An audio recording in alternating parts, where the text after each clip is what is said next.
Welcome to mom's diary by Ramya. ఒక్కసారి తాగితే మళ్ళీ తాగాలి అనిపించేలా ఉండే ఈ ఫలుదా రెసిపీని ఈ రోజు వీడియోలో షేర్ చేస్తున్నానండి. ఇంట్లోనే చాలా ఈజీగా హైజీన్ గా కూడా చేసుకోవచ్చు. ఈ రెండు రకాల ఫలుదా రెసిపీస్ ని ఎలా చేసుకోవాలో ఇంకా డీటెయిల్ గా వీడియో అయితే చూసేద్దాము. ఈ ఫలుదా చేయటం కోసం 1 లీటర్ పాలను అయితే యూస్ చేస్తామండి. స్టవ్ మీద ప్యాన్ పెట్టుకుని అందులో 1 లీటర్ పాలు వేసేసాక స్టవ్ ని మీడియం ఫ్లేమ్ లో పెట్టుకుని పాలని బాయిల్ చేసుకోవాలి.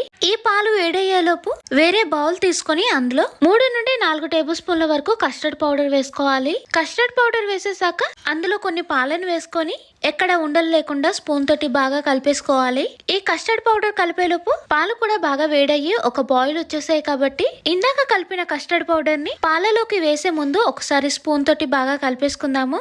కస్టర్డ్ పౌడర్ అంతా అడుగున ఉండిపోతుంది కాబట్టి స్పూన్ తోటి ఒకసారి అంతా బాగా కలిసేలా కలిపేశాక కస్టర్డ్ పౌడర్ అంతా బాయిల్ అవుతున్న పాలలోకి వేసేసుకోవాలి. ఇదంతా కూడా పాలలోకి బాగా కలిసేలా కలిపేసుకొని పాలని ఒక 5 నిమిషాల పాటు మీడియం ఫ్లేమ్ లో బాయిల్ చేసుకోవాలి. 5 నిమిషాల తర్వాత పాలు బాగా బాయిల్ అయ్యి చూడటానికి కొంచెం థిక్గా ఉంటుంది. ఇలా పాలు కొంచెం థిక్గా కనిపిస్తున్నట్టయితే స్టవ్ ని ఆఫ్ చేసేసి ప్యాన్ ని పక్కన పెట్టి స్పూన్ తోటి 1 నిమిషం పాటు పాలని కలిపేసుకుందాము.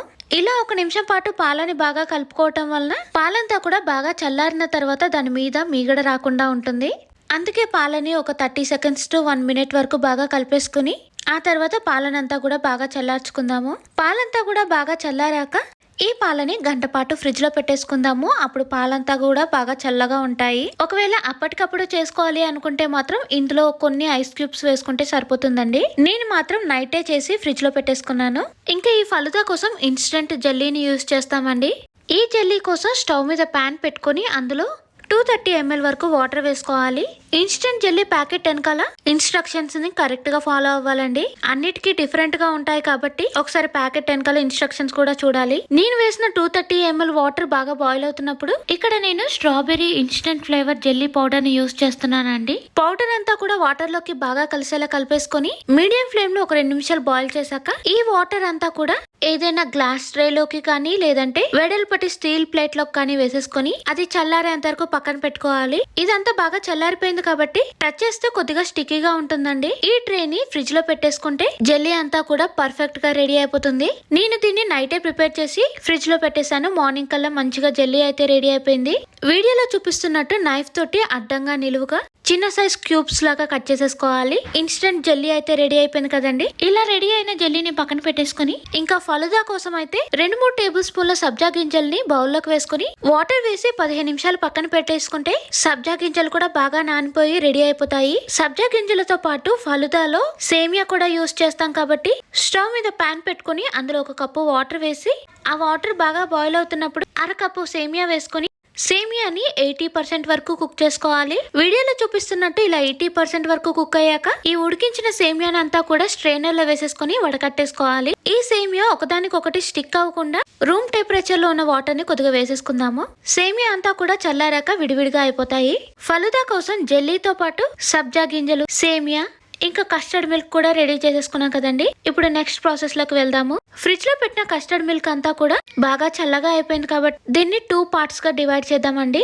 ఒక బౌల్ లోకి సగం కస్టర్డ్ మిల్క్ వేసేసాక వేరే బౌల్ తీసుకొని అందులో మిగిలిన కస్టర్డ్ మిల్క్ వేసేసుకుందాము. కస్టర్డ్ మిల్క్ వేసిన ఒక బౌల్ తీసుకొని అందులో చిన్నగా చాప్ చేసిన కొన్ని నట్స్ ని వేసేసుకోవాలండి. నేను ఇక్కడ మిక్స్డ్ నట్స్ ని చిన్నగా చాప్ చేసి వేసేసుకున్నాను. నట్స్ వేసేసాక ఇందులో షుగర్ ని గ్రైండ్ చేసి వేసుకోవచ్చండి. షుగర్ యూస్ చేయకూడదు అని అనుకుంటే మాత్రం కొద్దిగా హనీని వేసి మిక్స్ చేసుకోవచ్చు.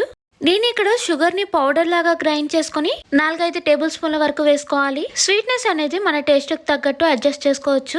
షుగర్ పౌడర్ కూడా వేసేసాక స్పూన్ తోటి అంతా బాగా కలిసేలా కలిపేసుకోవాలి. ఈ బౌల్ ని కొద్దిసేపు పక్కన పెట్టేసుకుందాము. ఇంకో బౌల్ లో కస్టర్డ్ మిల్క్ వేసాం కదండి. ఆ బౌల్ తీసుకుని ఇందులో రోజ్ సిరప్ వేయొచ్చండి, లేదంటే బీట్రూట్ జ్యూస్ ను కూడా యూస్ చేయొచ్చండి. రోజ్ సిరప్ ఇంట్లో అవైలబుల్ గా ఉంటే అది యూస్ చేయొచ్చు, లేదంటే బీట్రూట్ జ్యూస్ యూస్ చేయడం వల్ల మంచి లైట్ పింక్ కలర్ వస్తుంది కానీ బీట్రూట్ స్మెల్ కొంచెం కూడా రాదండి. నేనైతే ఇక్కడ బీట్రూట్ జ్యూస్ ని యూస్ చేస్తున్నాను.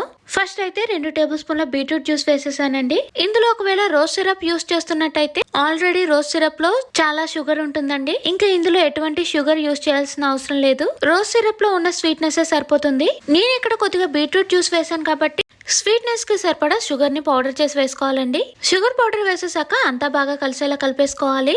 ఇలా కలుపుతున్నప్పుడు లైట్ పింక్ కలర్ రాలేదు అని అనిపిస్తే మాత్రం కొద్దిగా బీట్రూట్ జ్యూస్ ని యాడ్ చేసుకుంటూ ఇలా లైట్ పింక్ కలర్ వచ్చేంత వరకు కలుపుకోవచ్చండి. అలా అని బీట్రూట్ జ్యూస్ ని ఎక్కువగా కూడా యూస్ చేయకూడదండి. కలర్ అనేది మరీ డార్కిష్ గా వచ్చేస్తుంది. ఇలా లైట్ పింక్ కలర్ వచ్చేంత వరకు అంతా బాగా కలిపేశాక ఫస్ట్ అయితే కస్టర్డ్ ఫ్రూట్ ఫలుదాని చేసేద్దామండి. దీనికోసం మనకి అందుబాటులో ఉన్న ఫ్రూట్స్ ని ఏవైనా 4-5 రకాలు తీసుకొని ఇలా చిన్న పీసెస్ గా కట్ చేసేసుకోవాలి. నేను ఇక్కడ 2-3 టేబుల్ స్పూన్ల చొప్పున మ్యాంగో, గ్రేప్స్, బనానా ఇంకా దానిమ్మ గింజలు అయితే తీసుకున్నాను. ఇప్పుడు ఒక గ్లాస్ తీసుకొని అందులో మనం ఇందాక కట్ చేసి పెట్టుకున్న ఫ్రూట్స్ అన్నిటిని కూడా 2 స్పూన్ల చొప్పున కొద్దిగా వేసేసుకోవాలి. ఫ్రూట్స్ ని వేసేసాక ఇందాక నానబెట్టిన సబ్జా గింజలు కూడా వేసేసుకొని కలిపి పక్కన పెట్టిన కస్టర్డ్ మిల్క్ ని కూడా గ్లాస్ మొత్తం ఫిల్ చేసేసుకోవాలి. ఇలా ఫిల్ చేశాక ఇందులో కావాలి అంటే ఐస్ క్యూబ్స్ కూడా వేసుకోవచ్చండి. ఫస్ట్ అయితే ఫ్రూట్స్, సబ్జా గింజలు అంతా కూడా బాగా కలిసేలా ఒకసారి కలిపేసుకుందాము. పైన కొద్దిగా ఇన్స్టెంట్ జెల్లీని వేసాక నచ్చితే కొన్ని టూటీ ఫ్రూటీ, కొన్ని చాప్ చేసిన నట్స్ తో గార్నిష్ చేసుకొని ఈ కస్టర్డ్ ఫ్రూట్ ఫలుదాని చల్లగా తాగితే సూపర్ గా ఉంటుందండి. ఫ్రూట్స్, నట్స్ తగులుతూ టేస్టీగా ఉంటుంది. ఈ లైట్ పింక్ కలర్ లో కనిపించే టేస్టీ ఫలుదా కోసం గ్లాస్ తీసుకొని అందులో 2-3 టేబుల్ స్పూన్ల జెల్లీ వేసుకోవాలి. జెల్లీ మన ఇష్టం అండి, ఎంత కావాలంటే అంత వేసుకోవచ్చు. జెల్లీ వేసేసాక ఇందాక ఉడికించిన సేమియాను కూడా 2-3 స్పూన్లు వేసేసుకొని నానబెట్టిన సబ్జా గింజలు కూడా కొద్దిగా వేసేసుకోవాలి. సబ్జా గింజల మీద ఇంకొన్ని జెల్లీ కూడా వేసేసుకొని కొన్ని నట్స్ ని స్ప్రింకిల్ చేశాక ఇందాక కలిపి పక్కన పెట్టిన పాలనంతా కూడా గ్లాస్ మొత్తం వేసేసుకొని గ్లాస్ లో వేసినవంతా కూడా ఒకసారి స్పూన్ తో కలిపేద్దామండి. ఇలా కలిపేస్తే జెల్లీ అంతా కూడా గ్లాస్ లో ఈవెన్ గా స్ప్రెడ్ అవుతుంది. పైనుండి వెనిలా ఐస్ క్రీమ్ ని ఒక స్కూప్ వేసుకొని కొన్ని జెల్లీస్ ని స్ప్రింకిల్ చేశాక ట్యూటీ ఫ్రూటీ, చిన్నగా చాప్ చేసిన నట్స్ తోటి గార్నిష్ చేసుకుంటే టేస్టీ రోజ్ ఫలుదా రెడీ అయిపోతుందండి. ఈ రోజ్ ఫలుదా కూడా ఇంట్లో వాళ్ళకి తప్పకుండా నచ్చుతుంది. మస్ట్ ట్రై రెసిపీస్ అండి రెండు కూడా. బయట కాస్ట్లీగా దొరికే ఫలుదాని ఇంట్లోనే హైజీన్ గా చేసుకొని అందరూ ఇష్టంగా తాగొచ్చండి. ఈ రోజు వీడియోలో షేర్ చేసిన 2 రకాల ఫలుదా రెసిపీస్ మీకు నచ్చాయని అనుకుంటున్నానండి. ఈ వీడియో నచ్చితే తప్పకుండా లైక్ చేసి మీ ఫ్రెండ్స్ అండ్ ఫ్యామిలీ మెంబర్స్ కి షేర్ చేయండి. ఇంకో మంచి వీడియోతో మళ్ళీ కలుద్దాం. Thank you for watching. Bye bye.